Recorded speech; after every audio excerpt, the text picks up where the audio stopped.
Hi guys, welcome to lecture number 27 of macroeconomics. And in today's lecture, just like the previous lecture, we will continue with the aggregate consumption theory. हमने पुराने lecture के अंदर absolute income hypothesis को cover किया था, जो कि reason theory of consumption थी। और आज के इस लेक्चर के अंदर हम एग्रीगेट कंजम्पशन थ्योरी के अंदर ड्यूसेनबेरी थ्योरी ऑफ कंजम्पशन के बारे में पढ़ेंगे।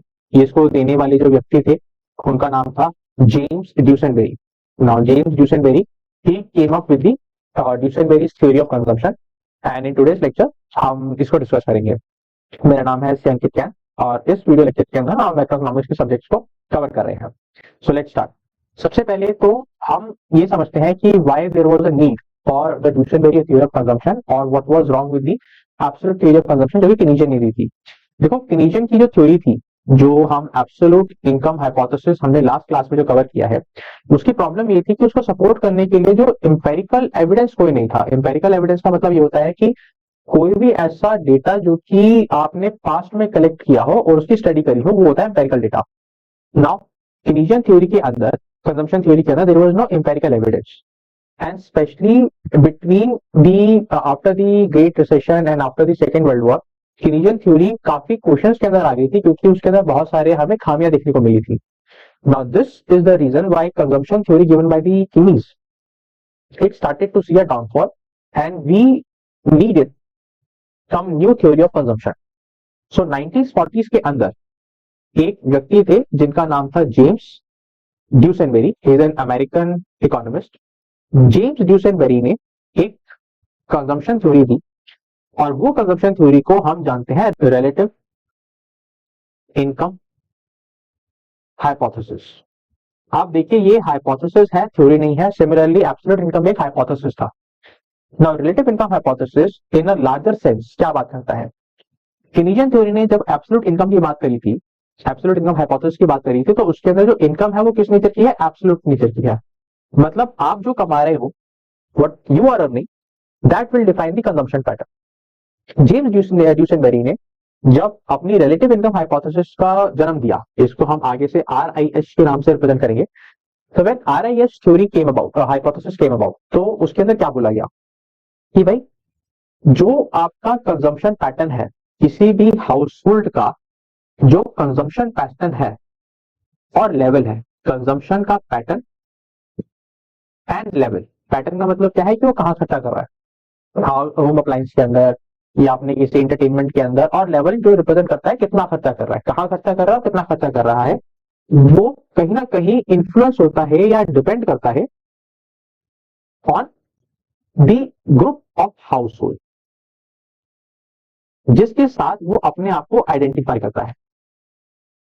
उसकी हाउस होल्ड की अपनी इनकम कितनी है, जिसको एब्सोल्यूट इनकम बोला जाता है, उसका उसकी कंजम्पशन से ज्यादा रिलेशनशिप नहीं है। उसका ज्यादा रिलेशनशिप है कि जिस ग्रुप से वो अपने आप को आइडेंटिफाई करता है, उस ग्रुप का कंजम्पशन पैटर्न और लेवल क्या है। और जो उस ग्रुप का पैटर्न और कंजम्पशन लेवल है, हमारे हाउस होल्ड का, जो हम जिस हाउस होल्ड के लिए हम कंजम्पशन थ्योरी निकाल रहे हैं, वो उस पर्टिकुलर पैटर्न और लेवल से इन्फ्लुएंस होगा। इसीलिए इसको हम एक तरह से ये बोल सकते हैं कि सर, ये जो हाउस होल्ड है इमिटेट करेगा। इमिटेट मतलब एक तरह से बोल सकते हो कॉपी करेगा, या इसको आप ये बोल सकते हो कि यहीं पे कहीं ना कहीं एक डेमोन्स्ट्रेशन इफेक्ट है। डेमोन्स्ट्रेशन इफेक्ट मतलब कि भाई, अगर आपके पड़ोसी ने 15 लाख की गाड़ी ली है, तो आप भी 15 लाख की गाड़ी ली। अब आपके और उसकी इनकम लेवल हो सकता है कम ज्यादा हो, लेकिन उसको देखा देखी आपने अपना खर्चा कर दिया। इसका मतलब यहाँ पे जो आपका एक तरह से पैटर्न है, वो एक कॉम्पिटिटिव एक्सपेंडिचर की फॉर्म में आपको देखने को मिलता है कि भाई, अगर आपके पड़ोसी ने कोई पर्टिकुलर आइटम के ऊपर खर्चा किया है, तो आप भी उसके ऊपर खर्चा करेंगे। इसका होता है डेमोन्स्ट्रेशन इफेक्ट। या इसको जब ड्यूसेनबेरी ने दिया था, तो उसने इसको नाम दिया था कीपिंग अप विद द जोनासेस। जोनासेस एक तरह से आप ये मान के चले कि आपके पड़ोसी का नाम। तो क्योंकि आपके पड़ोसी ने खर्चा किया है, तो आप भी खर्चा कर रहे हैं, क्योंकि आपने उसका कीप अप करना है। तो ये एक तरह से आप ये बोल सकते हैं कि दिस इज मोर और less a very comparative expenditure pattern. इसको अगर हम थोड़ा सा और एक्सप्लेन करें, अब हो सकता है कि उस ग्रुप के अंदर, जिस ग्रुप की ड्यूसेनबेरी ने बात करी थी, जरूरी नहीं है कि उस ग्रुप के अंदर सारे सेम इनकम लेवल वाले बंदे, ठीक है। मान लीजिए कि कोई वहां पे एक लो इनकम ग्रुप का है और कोई हाउस होल्ड वहां पे हाई इनकम ग्रुप का है। हो सकता है, बिल्कुल पॉसिबल है कि उस पर्टिकुलर ग्रुप के अंदर एक हाउस होल्ड है जो अपने लो इनकम ग्रुप से बिलोंग करता है और एक हाउस होल्ड है जो हाई इनकम ग्रुप से बिलोंग करता है। When you see the consumption, अब ऑब्वियसली बात है, लो इनकम ग्रुप का जो कंजम्पशन है वो हायर होगा, कंजम्पशन विल बी हायर। उसका रीजन क्या है? क्योंकि उसकी इनकम कम है। कंजम्पशन हमारा यहाँ पे मतलब है delta C upon delta y, that is हम एमपीसी की बात कर रहे हैं मोर और less. Household having lower income and living in a group जहां पे हाई इनकम वाले बंदे भी हैं, कंपैरेटिवली उनका delta C upon delta y जो है वो हायर होगा। They will spend a higher proportion of their income as compare to the high income group, क्योंकि दिखाने के लिए, इसी को बोलता है इमिटेट करेंगे वो। Now before we move on further with the relative income hypothesis, इसके अंदर ड्यूसेनबेरी ने 4 प्रोपोजिशन दिए थे। There were 4 proposition which was given by the Duesenberry. उन्होंने कहा था कि चलो हम ऐसा करते हैं, एच अपने हाउस होल्ड को मान लेते हैं जो कि एक ग्रुप से निकल कर आ रहा है। अब इस ग्रुप के अंदर दोनों बंदे हैं, लो इनकम ग्रुप भी है, हाई इनकम ग्रुप भी है, लेकिन मोर और लेस वो एक सेम लेवल ऑफ इनकम से बिलोंग करते हैं। कम ज्यादा हो सकता है, लेकिन अगर आप एक लार्जर पैटर्न में देखेंगे तो डिफरेंस जो है वो मिटिगेट हो जाएगा, वो खत्म हो जाएगा। अब प्रोपोजिशन पढ़ने के लिए एक तरह से आपको ये मानना पड़ेगा कि प्रोपोजिशन दिए क्यों गए हैं। सबसे पहले तो इसी की बात कर लेते हैं। जब ड्यूसेनबेरी ने अपना रिलेटिव इनकम हाइपोथेसिस दिया तो उन्होंने कहा कि यार एक हाउस होल्ड कैसे बिहेव करेगा कि उस जिस ग्रुप से वो बिलोंग करता है उस ग्रुप की अगर इनकम लेवल पे चेंज आता है। क्योंकि देखिए रिलेटिव इनकम हाइपोथेसिस तो यही बात कर रहा है ना। रिलेटिव इनकम का मतलब क्या है कि भाई मेरे ग्रुप के कंपैरिजन में मेरी कितनी इनकम है, मेरे अपनी एब्सोल्यूट इनकम कितनी है उससे मैं 100 रुपए कमा रहा हूं उससे मतलब नहीं है, मेरी सोसाइटी में उस 100 रुपए का क्या प्रोपोर्शन है, मेरी कंजम्पशन पैटर्न उस पर डिपेंड करेगा। क्यों? क्योंकि एक डेमोन्स्ट्रेशन इफेक्ट है। सो प्रोपोजिशंस बनाने का मतलब यही था कि Duesenberry he wanted to study how H, जो कि हमारा हाउस होल्ड है, जो इसको हम जिसके जो हमारा आप ये बोल सकता है कि इस हाउस होल्ड के ऊपर हमारा फोकस है, हाउ एच का जो कंजम्पशन पैटर्न है वो बिहेव करेगा according to change in income level of the group of household जिससे वो बिलोंग करता है। अगर उस हाउस होल्ड के ग्रुप की इनकम लेवल पे चेंज आता है तो एच के कंजम्पशन पैटर्न में क्या चेंज पड़ेगा, इसके लिए उन्होंने बहुत 4 प्रोपोजिशन दिए हैं। Now will study those proposition one by one. सबसे पहले प्रोपोजिशन के ऊपर आते हैं। द फर्स्ट प्रोपोजिशन उन पे ये बोला गया कि भाई मान लीजिए सबकी इनकम जो है, income of all house hold, जितने भी हाउस होल्ड उस पर्टिकुलर ग्रुप से बिलोंग करते हैं, वो इंक्रीज करती है एट सेम रेट। इसका मतलब सबकी इनकम सेम रेट से बढ़ गई। आप देखो, आप भी 100 रुपए कमा रहे हो, मैं 110 रुपए कमा रहा हूँ, कोई 105 रुपए कमा रहा है, कोई 106 रुपए कमा रहा है। मोर और लेस इनकम ग्रुप सबका सेम है, सबके इनकम में इंक्रीज आया सेम रेट से, मतलब सबकी इनकम 20-20% से बढ़ गई। इसका मतलब क्या है कि कंजम्पशन पैटर्न ऑफ एच, क्या बात यह है कि एच का जो कंजम्पशन पैटर्न है तो उस पर क्या फर्क पड़ेगा। तो I think more it is very easy to predict कि अगर सबकी इनकम सेम रेट से बढ़ गई तो एक तरह से सबका जो कंजम्पशन पैटर्न है वो भी क्या होगा, it will also go up at the same rate. I think it's very obvious. पहला प्रोपोजिशन तो बहुत ही ऑब्वियस है, इनकम बढ़ेगी कंजम्पशन बढ़ेगी, और अगर सबकी इनकम बढ़ रही है तो सबकी कंजम्पशन बढ़ेगी और सेम रेट से बढ़ेगी। इसका मतलब delta C upon delta y, basically हम एमपीसी की बात कर रहे हैं, मार्जिनल प्रोफेसिलिटी टू कंज्यूम की बात कर रहे हैं, फॉर ऑल रिमेन्स कांस्टेंट और सेम लिखिए ज्यादा अप्रोप्रिएट है। अब दूसरे पे आते हैं। एच की जो रिलेटिव इनकम है, दैट इज जो इनकम कंपैरिजन में है उस ग्रुप के, जिस ग्रुप से वो बिलोंग करता है वो सेम लेवल पे है, उसका स्केल सेम है, लेकिन उसकी एब्सोल्यूट इनकम बढ़ जाती है, इंक्रीजेस। मतलब वो पहले 110 रुपए कमा रहा था, 100 रुपए कमा रहा था, आज वो 105 रुपए कमा रहा है। अपने जिस ग्रुप से वो अपने आप को आइडेंटिफाई करता है उस ग्रुप के अंदर उसकी इनकम सेम स्केल पे है जिस स्केल पे पहले थी, क्योंकि 100 और 105 के स्केल में ज्यादा फर्क नहीं है, लेकिन उसके अपने लिए उसकी एब्सोल्यूट इनकम क्या हो गई, बढ़ गई। अब सवाल यहाँ पे आता है कि मेरे जिस ग्रुप से मैं बिलोंग करता हूं वहां पे कंपैरिजन में तो मेरी इनकम सेम स्केल पे है, मेरी एब्सोल्यूट इनकम बढ़ गई। तो सबसे पहले तो एब्सोल्यूट इनकम बढ़ी है तो एब्सोल्यूट कंजम्पशन तो बढ़ेगा ही बढ़ेगा, एब्सोल्यूट कंजम्पशन विल इंक्रीज। इसमें तो कोई मेरे ख्याल से कोई डाउट नहीं होना चाहिए। मैं पहले 100 रुपए कमा रहा था तो मैं उसका मान लीजिए 60% खर्चा कर रहा था 60 रुपए का, अब मैं 105 रुपए कमा रहा हूँ तो अब मैं 100 रुपए वाला तो खर्चा करूंगा, मैं 5 रुपए में से भी 60% खर्चा करना स्टार्ट कर दूंगा, दैट इज 3 रुपए में और एक्स्ट्रा खर्च करना स्टार्ट कर दूंगा। सवाल ये आता है मेरी एब्सोल्यूट कंजम्पशन तो इसलिए बढ़ रही है क्योंकि it's a basic mathematical thing कि मैं जब 100 रुपए की इनकम कमा रहा था तो 60 रुपए खर्च कर रहा था, अब मैं 105 रुपए कमा रहा हूं तो मैं 63 रुपए खर्च कर रहा हूँ, जस्ट अ मैथमेटिकल फंक्शन। लेकिन जो मेरा परसेंटेज ऑफ कंजम्पशन है that is MPC delta C upon delta y, क्या इसमें भी कोई चेंज देखने को मिलेगा? The answer is no, it will remain the same. इसलिए अगर मैं 100 रुपए कमा रहा था और 100 रुपए का मैं 60% खर्चा कर रहा था, दैट इज 60 रुपए का खर्चा कर रहा था, अब मैं अगर 105 रुपए कमा रहा हूं तो मैं अभी भी इसका 60% ही खर्चा कर रहा हूं 63 रुपए का। मेरी कंजम्पशन तो बढ़ गई, 60 से 63 हो गई, एब्सोल्यूट कंजम्पशन बढ़ गई, लेकिन सोसाइटी के कंपैरिजन में मैं अभी भी 0.6 वाले एमपीसी ग्रुप में, मेरा स्केल चेंज नहीं हुआ। तो सेकंड प्रोपोजिशन ये बोलता है कि भाई आपकी एब्सोल्यूट इनकम बेशक बढ़ जाए, अगर आपकी रिलेटिव इनकम सेम ग्रुप पे है तो आपका जो कंजम्पशन पैटर्न है उसके अंदर ज्यादा चेंज देखने को नहीं मिलेगा। एब्सोल्यूट कंजम्पशन आपकी बेशक बढ़ जाएगी, 60 रुपए से 63 रुपए खर्च करना स्टार्ट कर दोगे, लेकिन आपका जो एमपीसी है दैट इज डेल्टा सी और डेल्टा वाई है वो रिमेन रहेगा क्योंकि आपकी रिलेटिव इनकम सेम है। तीसरे प्रोपोजिशन के ऊपर आते हैं। अब यहां से थोड़ा मैटर जो है थोड़ा थोड़ा कॉम्प्लिकेटेड होना स्टार्ट होगा। तीसरा वाला ये कहता है कि अब जो हमारा हाउस होल्ड है एच, उसका जो रिलेटिव इनकम है वो सेम स्केल पे है, same scale of relative income. उसकी इनकम में एब्सोल्यूट चेंज बेशक कितना भी आ रहा हो, सोसाइटी के कंपैरिजन में उतना ही कमा रहा है जितना वो पहले कमा रहा था। अगर वो पहले सोसाइटी का 10% कमा रहा था तो आज भी सोसाइटी का 10% कमा रहा है। लेकिन अब यहाँ पे क्या हुआ, income of other house hold, जिस ग्रुप से वो बिलोंग करता है उस ग्रुप के अंदर जो अदर हाउस होल्ड थे उनकी इनकम क्या हो गई, इंक्रीज हो गई। अब यहाँ पे आपको डेमोन्स्ट्रेशन इफेक्ट थोड़ा थोड़ा देखने को मिलेगा।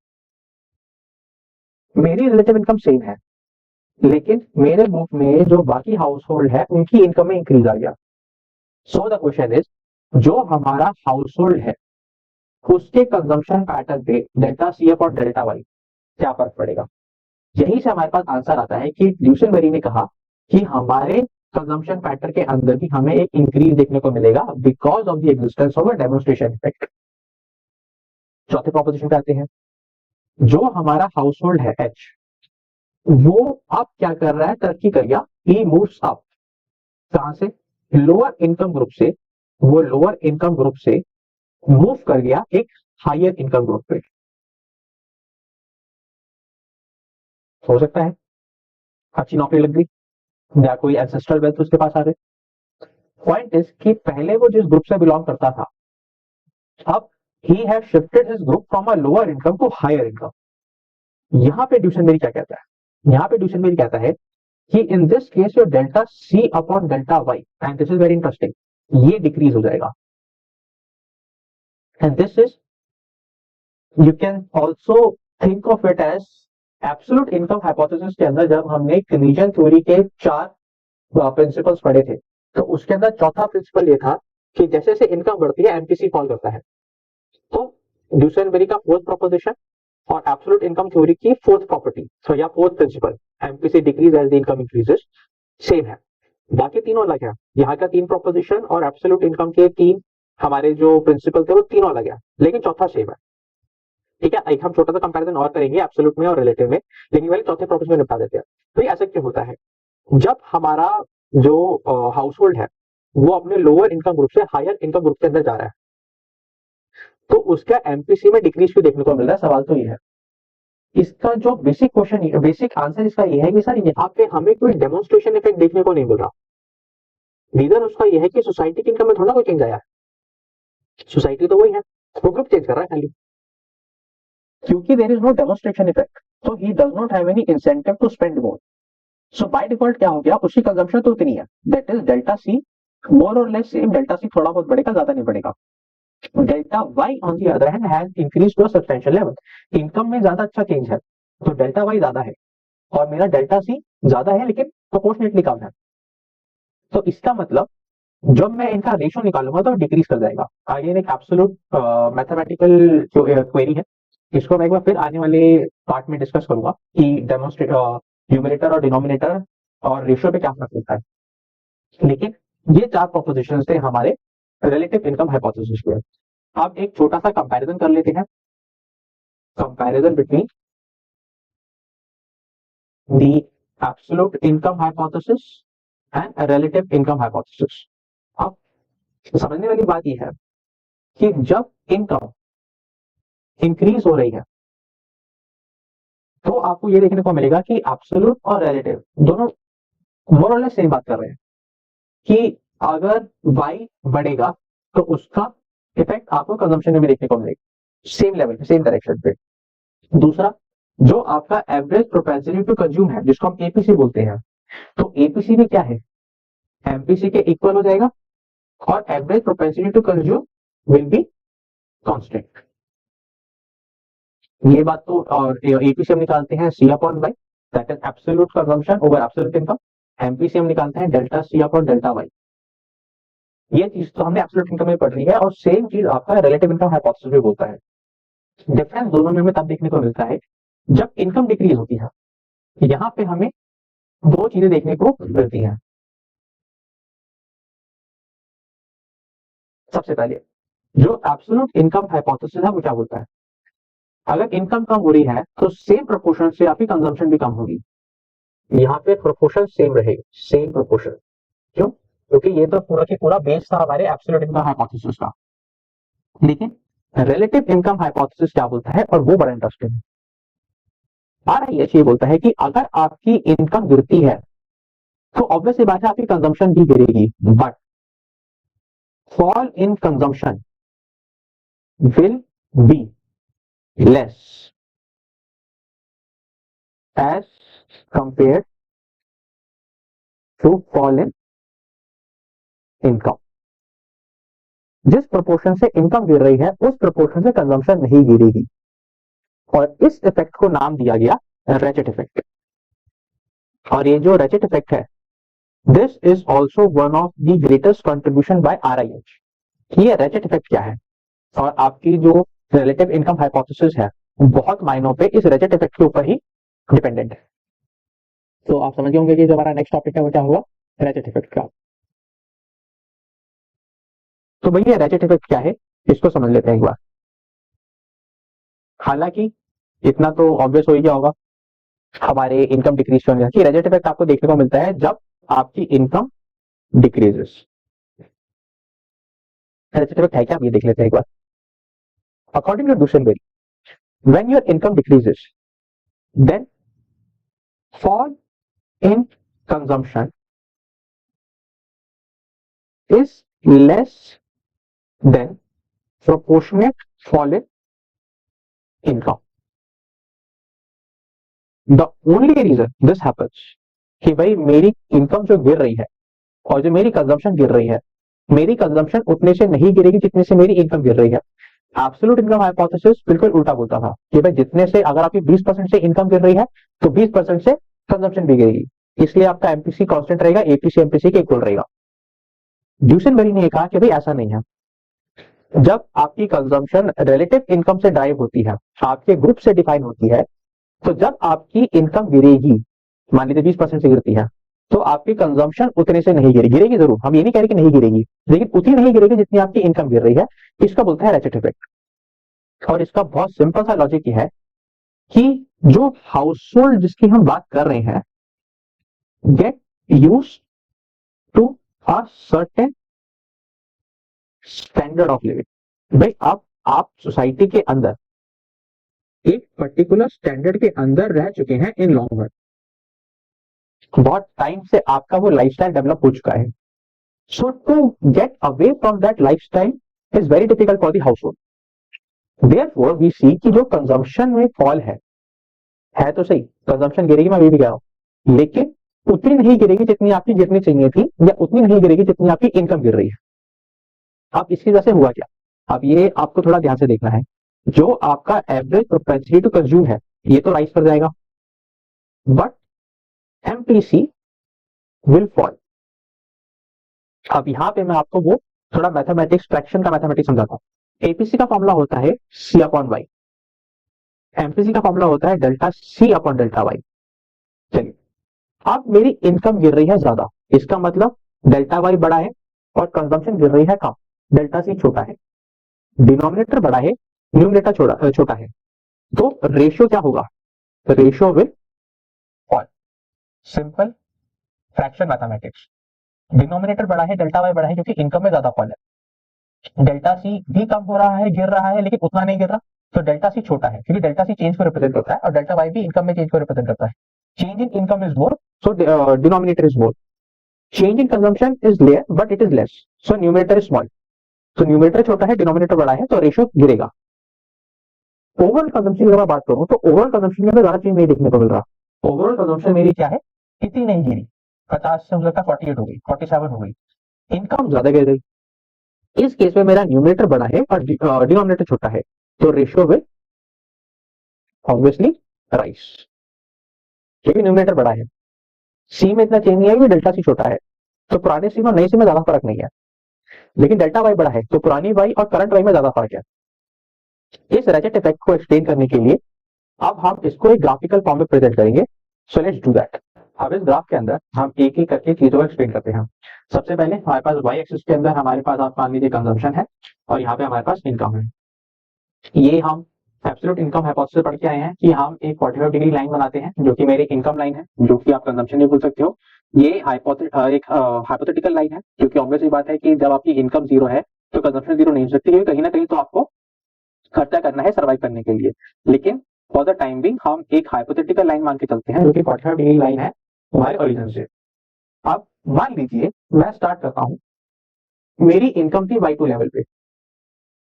इस Y2 लेवल पे जो मैं कंजम्पशन कर रहा था, it is given by this CL line which is given by B into y, that is MPC into my level of income. ये आप मान के चलिए कि एक लॉन्ग रन है, लॉन्ग रन कंजम्पशन फंक्शन है B इंटू वाई. अब इंपॉर्टेंट बात क्या है, मेरी इनकम और ये जो पॉइंट है, मान लीजिए जिस पॉइंट पे ये इंटरसेक्ट होता है उसको मान लीजिए C पॉइंट का नाम देता हूं. तो at OY2 level my consumption is CY2 level. ठीक है, इसको हम इस पे C2 बोल देते हैं, OC2 बोल दीजिए या CY2 बोल दीजिए, बात ही की. अब क्वेश्चन ये है, रिलेटिव इनकम हाइपोथेसिस ये बोलता है कि अगर आपकी इनकम OY2 लेवल से गिर के OY1 लेवल पे आ जाती है, this is the fall in income, तो क्या होगा, ध्यान से लिखिएगा. अगर मैं एब्सोल्यूट इनकम हाइपोथेसिस की बात करूं तो वो क्या बोलता है कि भाई सेम प्रोपोर्शन रहता है. सेम प्रोपोर्शन का मतलब ये है कि if this is my new consumption point, जहां पे मेरा OY1 आप देख रहे होंगे कि कंजम्पशन लाइन के ऊपर जहां पे मीट करता है, मान लीजिए मैं उसको M पॉइंट का नाम देता हूं, और this is my C1 level. तो जो हमारा एब्सोल्यूट इनकम हाइपोथेसिस है वो ये कहता है कि भाई प्रोपोर्शनेट सेम रहेगा. तो कहीं ना कहीं आप देख रहे हैं कि इसका जो गैप है और इसका जो गैप है वो मोर और लेस सेम है. इसीलिए according to absolute income hypothesis my APC, पुराना वाला एपीसी क्या था, क्या होता है, कंजम्पशन ओवर इनकम होता है. मेरी कंजम्पशन कितनी है, OC2 लेवल, जिसको मैं CY2 लेवल से भी रिप्रेजेंट कर सकता हूं, and it is my income OY2 level. This is my income and this is my consumption. अब मान लीजिए मेरी इनकम गिर गई, OY1 लेवल से OY2 लेवल से OY1 लेवल पे आ गई, तो नया एपीसी क्या निकलेगा, again C upon y. What is my new consumption, MY1, and what is my new income level, OY1, that is this, and this is my new income level. And according to AIH, absolute income hypothesis, both APC and MPC is constant. So CY2 upon O by two is equal to M y by O by one, ये बोलता है absolute income hypothesis. लेकिन हम absolute income hypothesis तो कर नहीं रहे, हमने क्या कवर करना है, रिलेटिव इनकम हाइपोथेसिस। तो अब रिलेटिव इनकम की बात करते हैं। अब यहाँ पे थोड़ा इंटरेस्टिंग हो जाएगा, देखिए कैसे। सबसे पहले तो रिलेटिव इनकम हाइपोथेसिस ने क्या बोला, भाई जितने से आपकी इनकम गिरनी चाहिए थी, मान लीजिए ये जो हमारा पॉइंट है, ये बी पॉइंट है, आपकी इनकम गिरनी चाहिए थी बी से एम तक, ठीक है, क्योंकि ये बी है, मेरी C2 लाइन पे पड़ता है, तो ये जो बी पॉइंट है रिप्रेजेंट करता है मेरी level of consumption. My level of consumption should have gone from B by one level to B M by one level, तो इसका मतलब कॉल बी एम का होना चाहिए था, ठीक। लेकिन ऐसा नहीं होगा, मेरी इनकम खाली गिरेगी इस पॉइंट तक, जिसको मैं एन का नाम दे देता हूं। My consumption will only fall from B to N. आप क्लियरली यू कैन सी कि भाई बीएम का जो फॉल है वो तो ज्यादा है बीएम के फॉल से, इसका मतलब बीएम रिप्रेजेंट करता है मेरी इनकम कितनी गिरनी चाहिए थी, बीएम रिप्रेजेंट करता है मेरी इनकम कितनी गिरी है। So clearly what should have been in the fall of consumption is more, BM level का बड़ा है, but what is fall in consumption is less, BM level छोटा है। इसका मतलब जो मेरा न्यू लेवल ऑफ कंजम्पशन है at O y one level, what is my new consumption? It is given by n by 1. Sorry, n by 1. Proportion नहीं होगा. It is given by n by 1. Not m by 1. n by 1. अब ऐसा क्यों? इसलिए क्योंकि आपकी consumption shift कर जाएगी एक नए पॉइंट पे जो कि गिवन है सी लेवल पे। तो ये जो CS और C लेवल है, ये आपका एक शॉर्ट रन कंजम्पशन function है, it's a short run consumption function. So rather than shifting the consumption from B to M, it will only shift from B to N.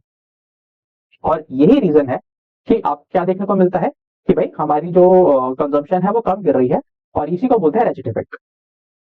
अब यहाँ पे एक छोटा सा क्वेश्चन आपके दिमाग में जरूर आएगा, आपकी जो इनकम लेवल है, आपकी इनकम है इस पॉइंट तक, करेक्ट, आपकी कंजम्पशन है, इसको मैं ए नाम देता हूँ, थोड़ा और क्लियर जाएगा। नाउ यू विल से कि सर जो आपकी इनकम है वो तो ए लेवल तक ही है, लेकिन आपकी कंजम्पशन एन लेवल पे है, तो ये जो एन ए का जो गैप है, ये क्या है, this gap of N A represents your this saving.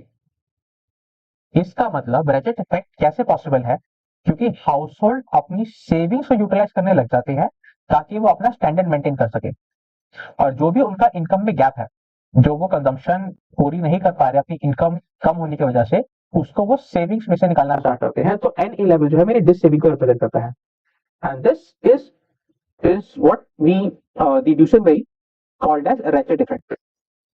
इसको नाम दिया गया रेचेट इफेक्ट का, कि शॉर्ट रन में कंजम्पशन सी लेवल पे शिफ्ट कर जाएगा और हाउसहोल्ड अपनी सेविंग्स को टैप करना स्टार्ट कर देंगे to fulfil that amount of consumption, and this is how you represent the graphically the RIH, relative income hypothesis.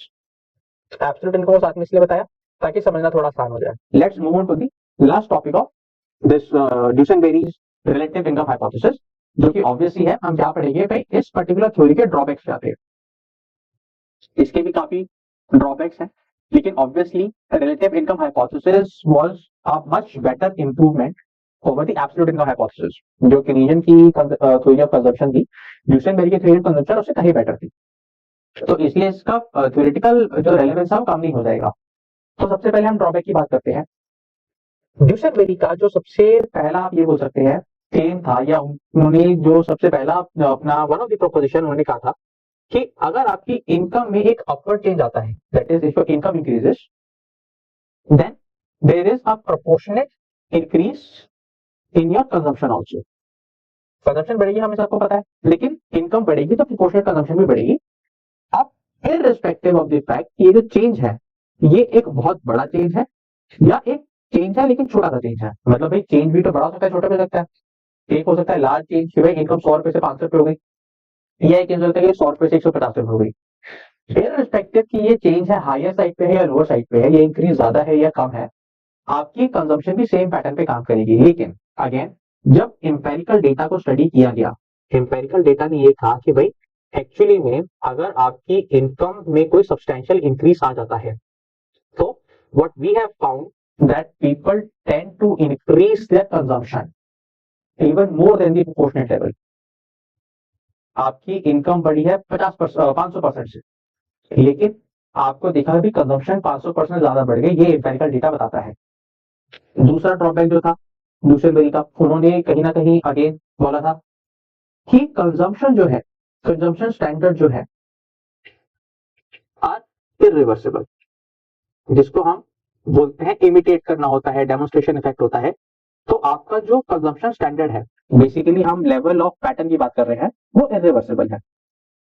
Again irreversible ड्यूसेनबेरी ने नहीं कहा था, ड्यूसेनबेरी ने भी माना था कि अब ये रिवर्सिबल है, लेकिन उसकी प्रोपोर्शनेट थोड़ी कम होती है। लेकिन अगर हम ये मान के चले कि इनकम जो है it goes on to fall for a long run, यहां पे प्रॉब्लम आती है। भाई शॉर्ट रन में अगर आपकी इनकम कम हो रही है, short run fall in income is fine, क्योंकि आप अपनी सेविंग्स में से पैसा निकाल के अपनी उस अपने स्टैंडर्ड ऑफ लिविंग को मेंटेन कर लोगे। लेकिन इनकम अगर ज्यादा टाइम तक गिरती रहती है, तो इसका मतलब this savings also has a limit. भाई कहीं ना कहीं तो आपके जो सेविंग्स है, कहीं ना कहीं जो आपने पैसा बचा के रखा है, उसके अंदर भी कहीं ना लिमिट है ना। इनकम छोटे टाइम के लिए गिरेगी तो आप अपनी सेविंग्स में से अपने स्टैंडर्ड को मेंटेन कर लोगे, लेकिन अगर ज्यादा देर तक इनकम गिरती रहेगी तो कब तक अपने आप को सेविंग से सस्टेन करके रखोगे। इसका मतलब जो कंजम्पशन पैटर्न है इन अ लॉन्ग रन चेंजेस। हालांकि ड्यूसेनबेरी ने भी इसको माना था, उन्होंने खाली प्रोपोर्शनेट की बात करी थी। तो जो दूसरा टॉपिक है वो मोर और लेस प्रोपोर्शनेट की बात करता है। तीसरा पॉइंट भी कहीं ना कहीं प्रोपोर्शनेट की बात करेगा, जो भी इतना बड़ा पॉइंट नहीं है। तीसरा पॉइंट क्या था या तीसरा ड्रॉबैक क्या था, हमने अब तक ये पढ़ा है और ड्यूसेनबेरी ने भी ये बोला कि भाई डेल्टा सी और delta why they goes in the same direction. कहने का इसका मतलब ये है भाई इनकम बढ़ेगी तो कंजम्पशन बढ़ेगी, इनकम कम होगी तो कंजम्पशन कम होगी, दोनों की डायरेक्शन सेम है। हम ये नहीं कह रहे कि दोनों अमाउंट भी दोनों का सेम होगा, नहीं, वाई बढ़ेगा तो सी बढ़ेगा, कितने से बढ़ेगा कैसे बढ़ेगा वो अलग बात है, लेकिन डायरेक्शन दोनों की सेम होगी। लेकिन यूएस का डेटा स्टडी किया गया था 1948 से लेके 1949 तक का, अगेन एम्पिरिकल एविडेंस को स्टडी किया गया।